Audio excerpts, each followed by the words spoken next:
ఈ భూమికి ఎంత ఓర్పో రాముడికి అంత ఓర్పు.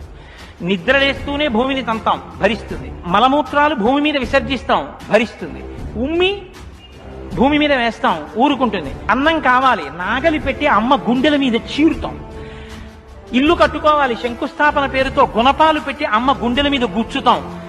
ఆఖరికి ఇంత సంపాదించి ఇంత కీర్తి తెచ్చి మా నాన్నగారు, మా బాబాయ్ గారు, మా మేనమావ, మా ఆయన ఇన్ని బంధుత్వాలు పెట్టుకున్న వాళ్ళు ఆ ఊపిరి ఆగిపోగానే తీసుకెళ్లి బయట చిరిగిపోయిన బొంతో చాపో వేసి పడుకోబెట్టి కొత్త చాప తెచ్చి 4 కర్రలకేసి తాడేసి కట్టి తీసుకెళ్లిపోతుంటే ఆఖరణ పుచ్చుకునేది ఈ తల్లి ఒక్కతే.